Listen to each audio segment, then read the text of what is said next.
P D M بننے سے پہلے اس میں شامل جماعتوں کی پوزیشن کو دیکھتے ہیں۔ ان دنوں پیپلز پارٹی برہم اور خوفزدہ تھی کیونکہ اس کے ساتھ ہونے والی ڈیل کی باقی شقوں پر عمل نہیں ہوا تھا۔ زرداری خاندان کے خلاف کیسز کی تعداد بھی بڑھ رہی تھی اور یوں لگ رہا تھا کہ فالو اپ کر کے ان کو سزائیں دینے کی تیاری بھی ہو رہی ہے۔ سندھ حکومت چھیننے کے بھی اشارے مل رہے تھے۔ یوں زرداری اور بلاول نظریاتی ہونے کا تاثر دینے لگے۔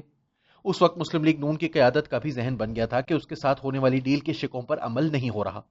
وہ یہ سوچ رہی تھی کہ شریف بن کر اور آرمی چیف کی ایکسٹینشن کے حق میں ووٹ دے کر استعمال ہوئے اور اب دوبارہ ان کے گرد گھیرا تنگ ہو رہا ہے۔ نواز شریف کی رائے بن گئی کہ نہ صرف ان کی بیٹی کو لندن آنے نہیں دیا جا رہا بلکہ ان کی کردار کشی کے منصوبے بھی تیار ہو رہے ہیں۔ اس دوران کچھ دوست ممالک بھی عمران خان سے ناراض ہو کر ان سے دوبارہ تعلقات استوار کر بیٹھے۔ یوں وہ نظریاتی بننے لگے۔ مولانا فضل الرحمان تو شروع دن سے حکومت کے خلاف میدان میں نکلنے کے لیے بےتاب تھے، لیکن کبھی زرداری ساتھ دینے کو تیار نہیں ہوتے تھے اور کبھی نواز شریف۔ گزشتہ سال ان کے دھرنے سے فائدہ اٹھا کر دونوں جماعتوں نے اپنا الو سیدھا کر کے انہیں تنہا چھوڑ دیا اور اس کے بعد وہ اکیلے بھٹکتے پھر رہے تھے۔ یہی حالت قوم پرست جماعتوں کی بھی تھی۔ مذکورہ تناظر میں زرداری صاحب مولانا فضل الرحمان کے پاس آئے اور ان کو یقین دلانے کی کوشش کی کہ اب وہ ان کے ہمراہ میدان میں نکلنے اور انقلابی بننے کو تیار ہیں۔ مولانا پوری طرح یقین نہیں کر رہے تھے، لیکن جب زرداری صاحب نے سب کو اکٹھا کرنے اور اے پی سی کی میزبانی خود کرنے کا ذمہ اٹھایا تو مولانا کو کچھ نہ کچھ یقین آ گیا۔ دوسری طرف زبیر عمر کی مشہور زمانہ میٹنگ کے نتائج کے بعد میاں نواز شریف بھی مکمل طور پر مایوس ہو گئے اور مولانا سمیت دیگر اپوزیشن جماعتوں کو قائل کرنے میں لگ گئے کہ اب کی بار وہ ایسے نظریاتی بن گئے ہیں کہ لوگ انہیں دیکھ اور سن کر پرویز رشید کو بھول جائیں گے۔ چنانچہ پیپلز پارٹی کی بلائی گئی اے پی سی میں پی ڈی ایم اتحاد بنا۔ مولانا کو سربراہ بنایا گیا اور سب اس پر مطمئن ہو گئے کہ ماضی کے برعکس اب چونکہ یہ ایک اتحاد بن گیا ہے، اس لیے کسی بھی جماعت کے لیے اس سے پسپا ہو کر نکلنا سیاسی موت کے مترادف ہوگا۔ اس لیے مولانا نے بھی اس کی خاطر کشتیاں جلانے کا فیصلہ کر لیا۔ دوسرا سوال یہ ہے کہ پی ڈی ایم میں شامل کس جماعت کی کیا قوت تھی یا ہے۔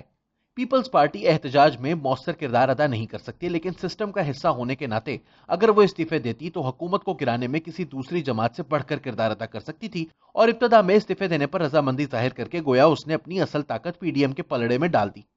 مسلم لیگ نون کی طاقت جو حکومت اور اس کے سرپرستوں کو پریشان کر سکتی ہے وہ نواز شریف کی زبان ہے۔ 3 مرتبہ وزیر اعظم رہنے والے پنجاب کے پاپولر لیڈر اگر اسی طرح زبان استعمال کریں جو انہوں نے گجرانوالہ میں استعمال کی تو اس کی قیمت بھاری اپنی جگہ، لیکن وہ طوفان برپا کر دیتی ہے۔ نواز شریف نے پی ڈی ایم کے تاسیسی اجلاس میں اس طرح کی زبان استعمال کر کے یہ تاثر دیا کہ وہ کشتیاں جلا چکے ہیں۔ مولانا کی اصل طاقت ان کا مذہبی اور جنونی قسم کا ورکر اور ان کے پاس موجود مذہبی کارڈ ہے۔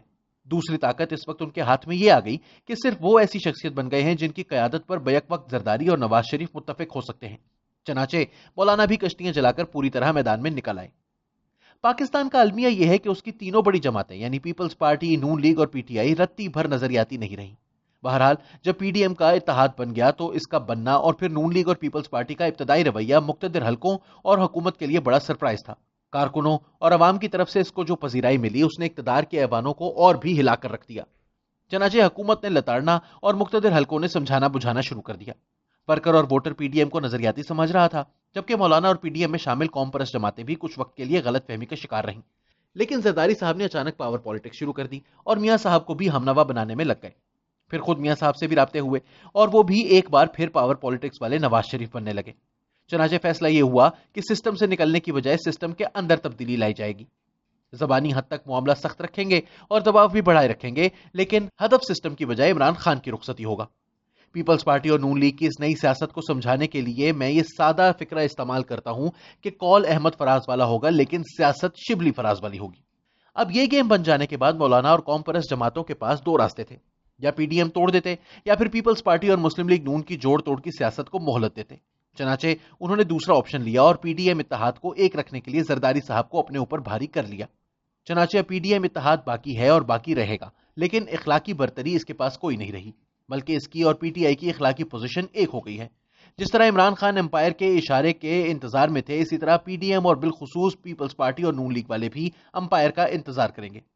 بس تھوڑا سا فرق یہ ہے کہ پی ٹی آئی امپائر کے قدموں میں بیٹھ کر جو کام اس سے لینا چاہ رہی تھی، پی ڈی ایم عوام اور زبان کے دباؤ کو استعمال کر کے اسے اپنے ساتھ ایک پیج پر لانا چاہتی ہے۔ بہرحال مارچ تک یہ گیم واضح ہو جائے گی کہ زرداری اور نواز شریف کی توقعات پوری ہوتی ہیں یا نہیں، یا وہ ایک بار پھر ہاتھ ملتے ہوئے نظریاتی بننے پر مجبور ہوتے ہیں۔